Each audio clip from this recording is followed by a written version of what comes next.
Hey guys, welcome back to the channel. Today we are covering a case that sounds less like ordinary insurance fraud and more like something out of a psychological thriller. Because this was not just a few people exaggerating sore necks after a minor crash. Federal prosecutors say this was a years-long multi-state insurance fraud ring led by William Mize. William Mize is wanted for staging car accidents, ripping off insurance companies, and running a major crime ring. A man who did not just stage accidents, but allegedly built an entire system around them. Car crashes, a boat collision, home accidents, fake identities, real hospital visits, real claims, real money, and according to participant accounts later published in long-form reporting, even real injuries being inflicted before the staged accidents ever happened. And the craziest part is for years it worked. According to federal prosecutors, the chargeable scheme ran from roughly 2013 to 2018 and brought in more than $6 million. The fraud trail stretched across Washington, Idaho, California, and Nevada. More than 30 staged accidents were ultimately tied to the broader ring, and according to the Department of Justice, 19 insurance companies were defrauded. But before we go any further, there is one important correction to make right up front. William Mize is not still missing.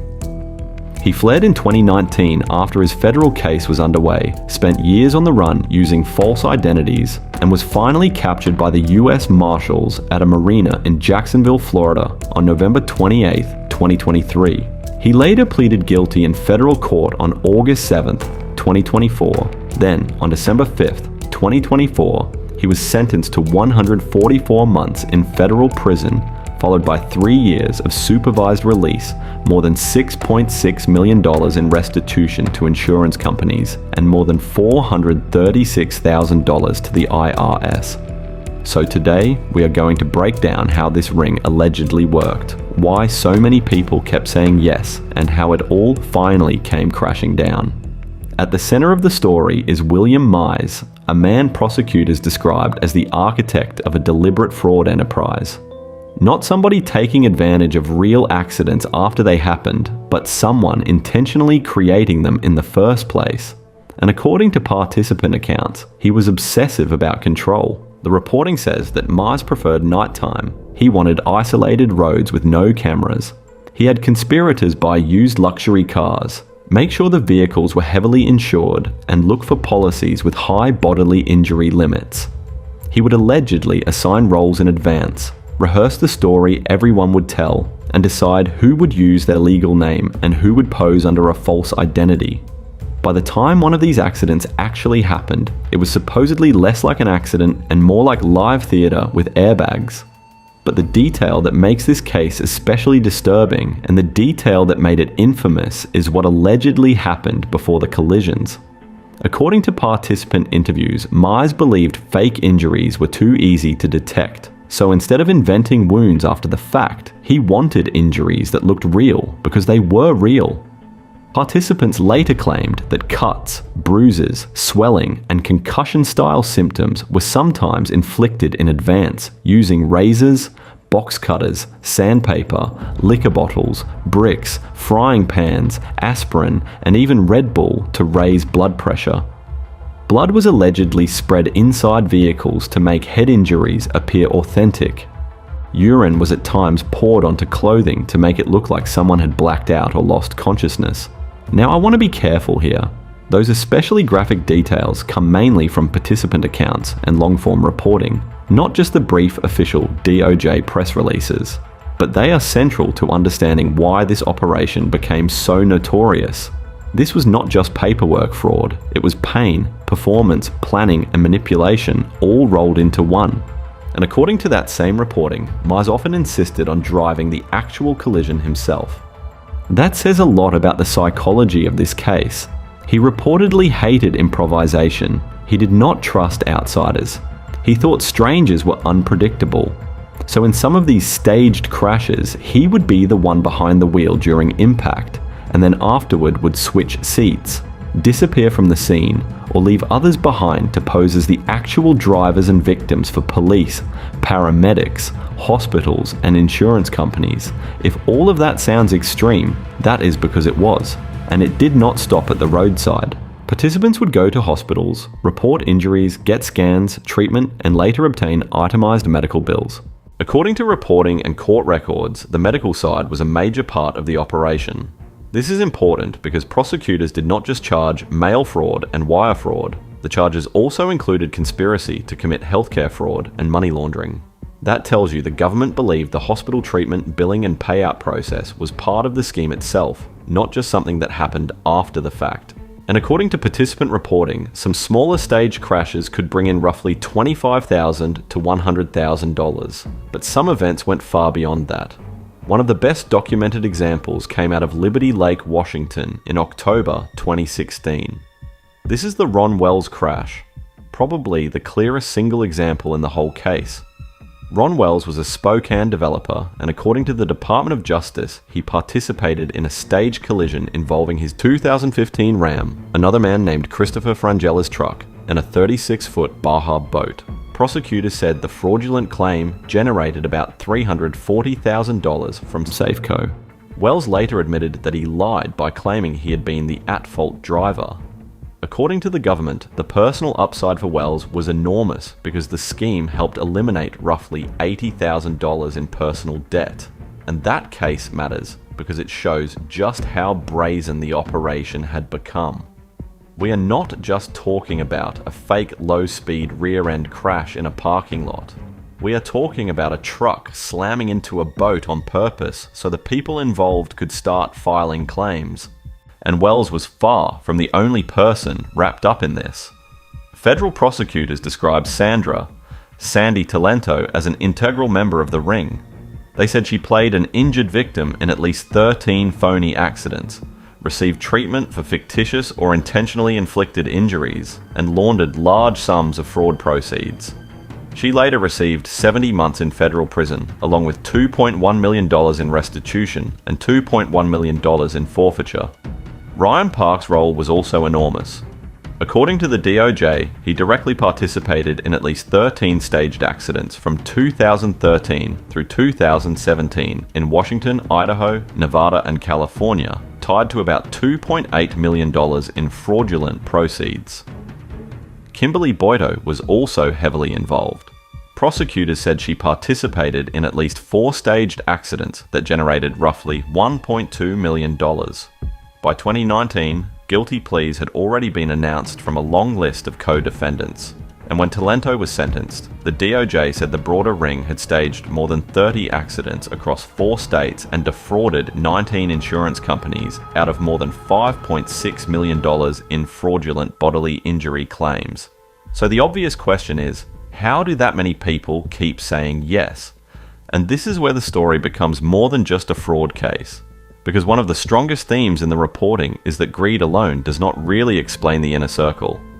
Take Ryan Park, for example.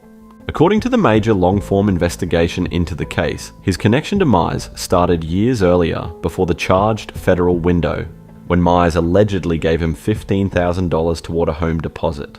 That same reporting describes a 2007 ceiling fan incident where Park said he watched Mize tear down a fan, injure Talento, and stage what looked like a home accident to trigger an insurance claim. Later, Mize allegedly paid off Ryan and Kimberly's mortgage, but put his own name on the deed, turning financial help into leverage.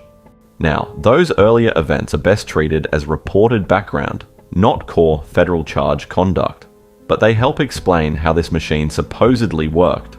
Again and again, the people around Mize were described as financially stressed, emotionally dependent, or desperate for approval. Angela, Mize's daughter, is another example that comes up in reporting. She initially kept her distance and worked as a casino cashier, but over time she too was allegedly drawn in. One account describes Mize crashing her Sebring into a waiting Mercedes and then having her pretend to be the driver afterward. Another account describes a staged starefall at Angela's house, where she later said she was disturbed by how badly the injured man was being left before paramedics arrived. In another reported incident, while under financial pressure, she accepted $40,000 to participate in another staged crash. When you step back and look at those stories together, the pattern feels less like a simple conspiracy and more like a coercive family system. Mize, at least in the reporting, comes across as part salesman, part patriarch, part manipulator. Ryan Park later said Mize liked being the person everyone depended on. He allegedly framed the fraud as morally acceptable because the money was coming from insurance companies, not from ordinary people. In that version of reality, this was not really harming anyone. It was easy money from big corporations, but that logic falls apart the moment you look at the consequences. Because prosecutors stressed over and over that this was not victimless. These staged collisions put real people at risk on actual roads. They diverted police, EMS, and hospital resources. They generated false treatment, false billing, and false claims. And the cost of fraud like that does not just disappear. It spreads outward through higher insurance premiums, wasted resources, and a justice system forced to sort through lies that were built to look like emergencies. That is the prosecution's moral center of the case. Whatever story Mize told to justify it, ordinary people still paid for it. Eventually, though, the whole empire began to crack. According to reporting, the FBI executed search warrants in May 2018 at Mize's compound and at Ryan Park's home. Prosecutors later said the government seized and forfeited more than $2 million in houses, cars, boats, and cash from Mize and his co-conspirators, and that money was returned to victims. Then came the indictment. One small point that sometimes gets confusing in reporting is the count discrepancy. Some coverage says Mize personally faced 87 counts, while the broader indictment against the entire ring alleged 101 counts and named 22 co-conspirators. The cleanest way to understand that is that Mize personally faced dozens of charges, while the larger case against the full network was even bigger. And because of statute of limitations issues, the formal charges focused on conduct from 2013 onward, even though participant accounts describe earlier incidents. At first, Mize showed up to court, then he ran. He failed to appear for a scheduled court appearance in July 2019 and disappeared. In the years that followed, authorities said he used numerous aliases. In 2021, a reward notice described him as someone who liked money, warm weather, marinas, and a lavish lifestyle. And in hindsight, that description was extremely accurate. In late 2023, the US Marshals developed information that Mize was living on or around a yacht in Florida and trying to sell it under a false identity. On November 28, 2023, they arrested him at a marina in Jacksonville. That fugitive chapter matters because it says a lot about the ending of this story. Mize did not stay and face the consequences alongside the people he allegedly helped pull into the scheme.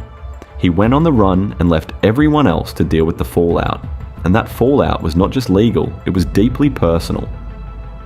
Talento went to prison, Park went to prison, Boito went to prison. Wells received home confinement, supervision, a fine, and restitution. Families fractured. Debts remained. Bodies were left with actual scars.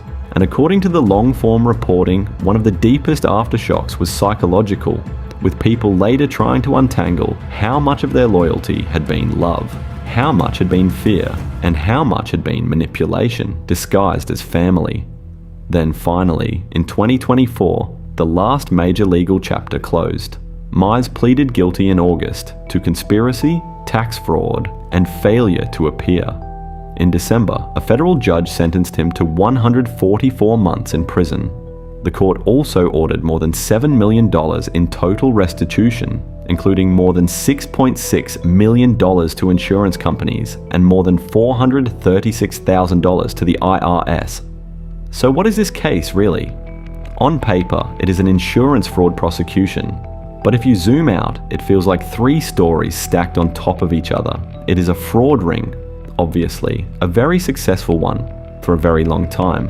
It is also a family control story where debt, approval, intimidation, and dependence seem to have kept people locked into behavior that was dangerous, humiliating, and criminal. And maybe most of all, it is a story about image. Because according to the people around him, Mize did not just want money. He wanted the role of mastermind. The guy with the plan. The guy who could turn disaster into profit. The guy everyone called when they were broke, scared, desperate, or cornered. For years, that image worked. Until the scripts stopped matching the evidence, the searches began, the guilty pleas piled up, and the man who had spent years choreographing fake accidents ended up in a very real federal courtroom facing a very real sentence. And honestly, that is what makes this case stick with you. Not just the money, not just the crashes, but the fact that so much of it seems to have run on human weakness, debt, need, approval, fear, and the dangerous power of someone who knows exactly how to use all of them. Anyway guys, that is the William Mize case, one of the strangest and most disturbing fraud stories I have come across. And the reason it lands so hard is because beneath the bizarre details, it is really a story about control, about how money can become leverage, how loyalty can become obedience, and how over time people can get pulled into things they probably never imagined saying yes to in the beginning. So let me know what you think in the comments. Do you see this mainly as greed, or does it feel more like something coercive and cult-like? Thanks for watching, make sure to subscribe, and I will see you in the next one.